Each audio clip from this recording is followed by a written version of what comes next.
Hey, how you doing? Welcome to the show. I want to thank everybody that clicked and sent me something. Everything you're saying to me, I'm taking into account uh, for my next show. All right.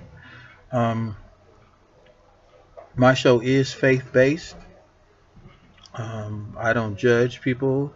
You know, everybody has their own belief system, and so do I. And we all have our right to it. But we should respect other people for whatever their belief system is. Um, this is what I want to say. I'm going to be very brief. Thank you. Thank you. I appreciate it. Yeah, I see everybody's messages. It's really cool. Um, thanks. Yeah, we're not live now.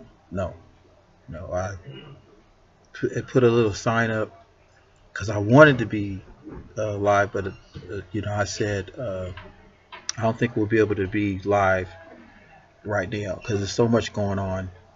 But anyway, look, for those of you, this is if it's your first time seeing us, I am a former bodyguard in the entertainment industry.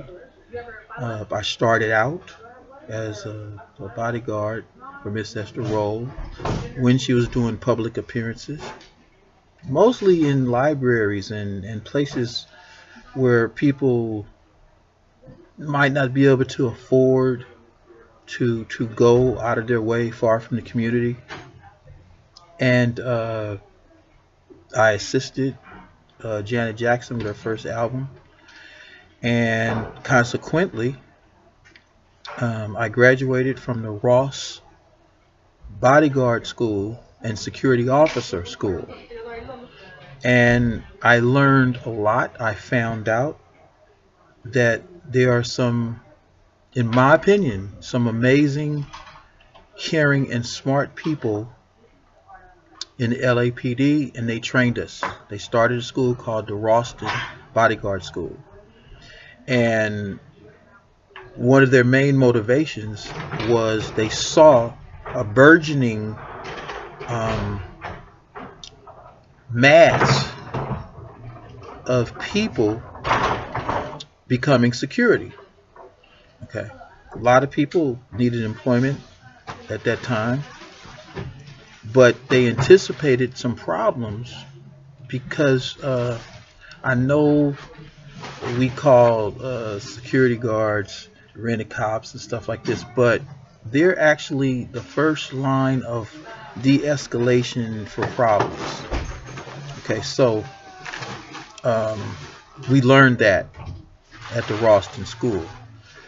Uh, my efforts were noticed, and a number of celebrities um, had me to be a actual bodyguard when they were short.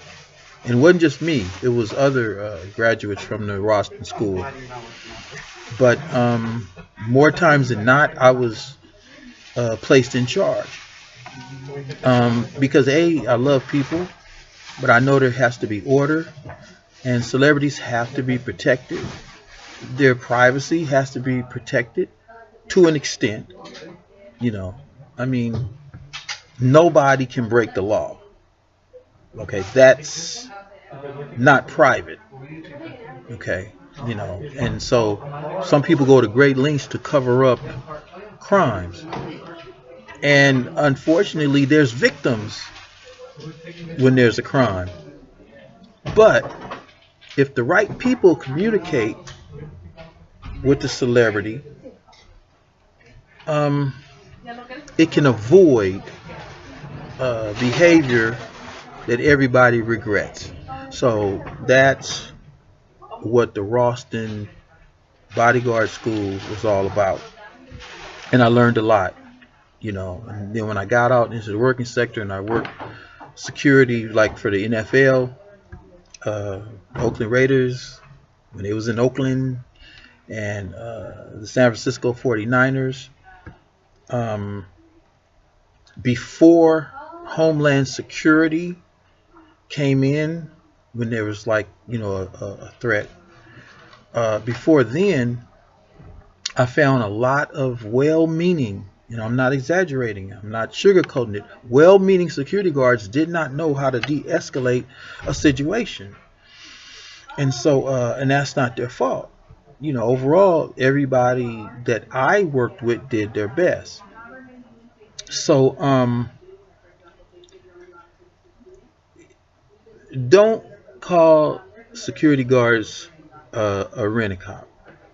All right. I mean, I'm just saying because so many of them really do put their lives at risk. All right, and I have respect for that. So that's what this is all about. And sometimes we have to tell the truth. You know, when wrong things are happening, that's the only way we can fix something and we can progress and become more civilized. You know, but it takes some wisdom. For me, it takes prayer, and you don't say anything that you truly in your heart feel is not necessary. You know, you don't want to hurt people. You don't want to embarrass people.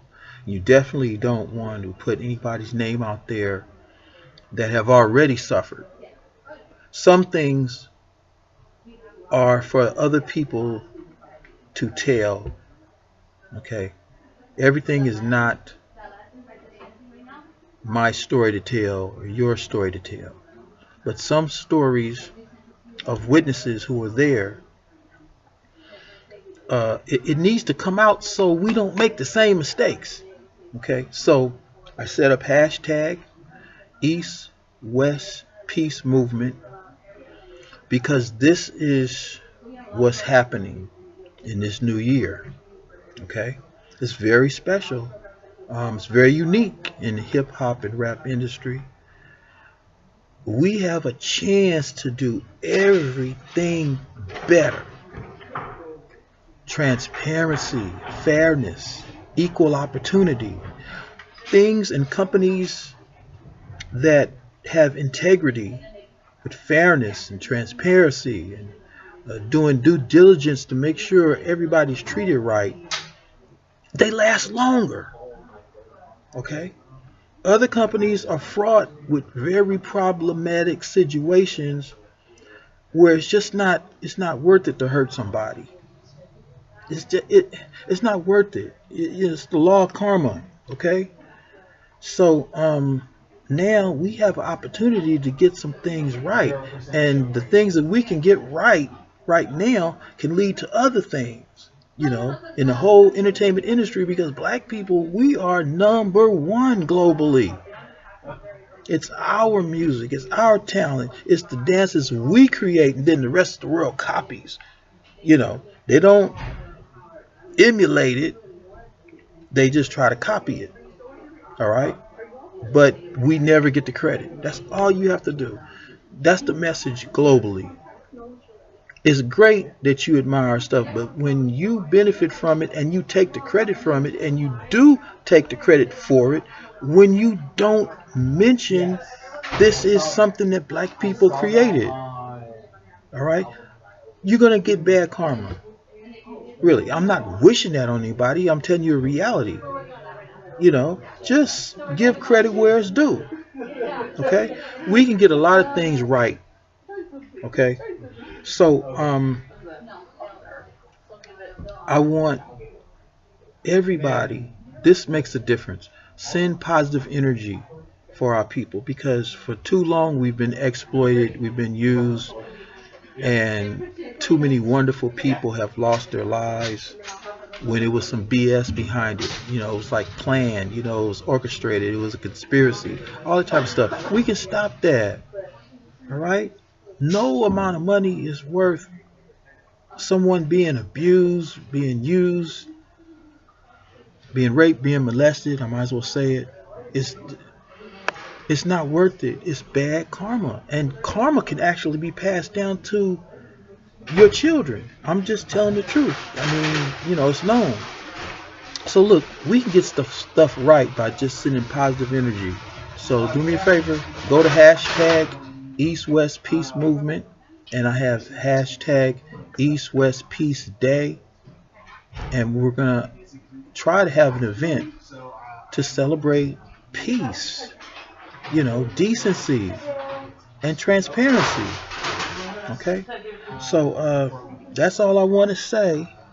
Um, I always want to come in under 30 minutes, 15 minutes, sometimes a short 4.5 minute message before we start doing our interviews and meeting some incredible people that deserve recognition. So, thank you very much. And this is going to be a good year because positive energy changes circumstances and changes realities. So hang with us. You can see the most recent video at btv.black. I actually made the dot black work, when I was in the Silicon Valley area. I'm very proud of that. Um, Check us out. I'm going to work really hard, burn the midnight oil to be on every platform. So you can look for BTV Black Television. BTV Black Television on Facebook. I'm your host, DJ Slam. Thank you for coming to the show. Let's turn things around. Let's use that positive energy. Let's do positive affirmations every day. Okay? And we could change this reality. We don't have to just take stuff that's not right. Well, we do have to find a spiritual core, which we got. They call it soul music for a reason. It touches your inner being, your soul, that part of you that's eternal. There's a reason for this. James Brown said, "Say it loud. I'm black and I'm proud." That changed things. Okay? We can change things, all right? We really can. I know what I'm talking about. So, thanks a lot. Uh, I hope you're enjoying these first shows. It's our intention to get really good and let some people speak the real. And hopefully, we can instill some positive messages about how to live, how to treat each other right, how to raise our kids, how to encourage our kids to do the right thing. Because living is not about prison, it's not about abuse, it's not about rape, molestation, it's not about hate and warring and killing ourselves for money. Okay? That's not living. Okay? We don't have to keep wandering around in the wilderness of doubt, low self-esteem, and self-hate. Malcolm X asked us to ask ourselves the question, who taught you to hate yourself? Who taught you? Understand that. Try to understand why they wanted you to hate yourself, okay? The universe has answers. So, I thank you for your patience. Please keep sending me messages because, believe it or not, or understand it or not, what you say to me on the social networks, that's my motivation. Okay, even if it's criticism, you know, you're responding. That's how we grow. None of us is perfect. So, trying to come in under 15 minutes. And remember, this is for you. I appreciate you. And I'm going to do my best. But I can't do this by myself. All right. Peace and love is the way.